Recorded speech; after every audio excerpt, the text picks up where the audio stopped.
ខ្ញុំប្រាំទៅមកខ្ញុំប្រាំទៅប៉ារ៉ាវីនឹងហ្វាឡូម៉ូជីវិតពីមុនមិនដូចឥឡូវខ្លួនត្រូវតែដល់ឡើងដោយវល់ខ្លួនមានចំណាមិនមានប្រហែលឬប្រែមជីវិតនៅរួចរាល់ជីវិតខ្ញុំគូដូចជាងគំនូដើមមុំលើគេហាទំព័ររៀងរាល់រាត្រីខ្ញុំជួងបារីកាន់ពីជីវិត3នាទីមិនហ៊ានកាត់ច្រើនវាមិនចម្រើនខ្លាចមានកង្វល់ធ្វើគុណពីគ្រួសារពីបាលែងចង់ពីបាគ្រប់យ៉ាងធ្វើឲ្យខ្ញុំពេលលីអ្នកមកគុំព្រួយបាឈុំបារម្ភព្រោះកូនធំហើយនៅពេលនេះធ្លំដល់កាន់ស៊ូនការជួយចាប់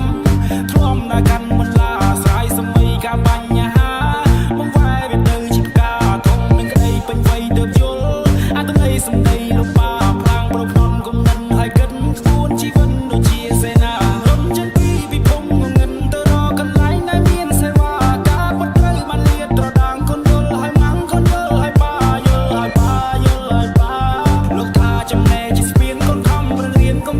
បានលាតត្រ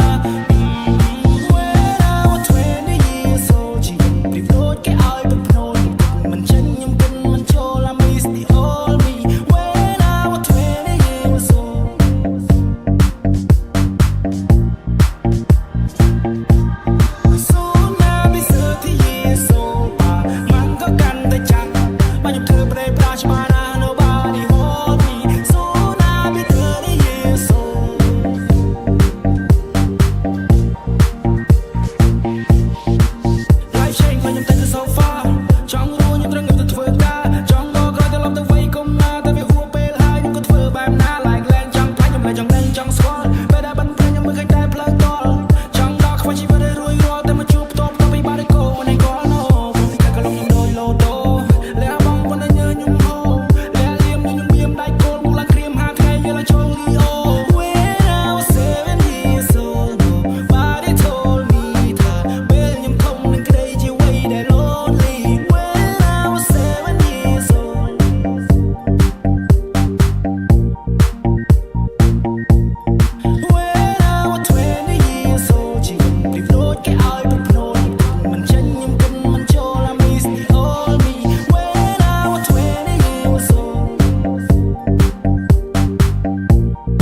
កូនយល់ហើយម៉ាំងកូនយល់ហើយបាយល់ហើយបាយល់ហើយបាលោកថាចំណែកជាស្ពានកូនខំប្ររៀនកុំកិញសាលា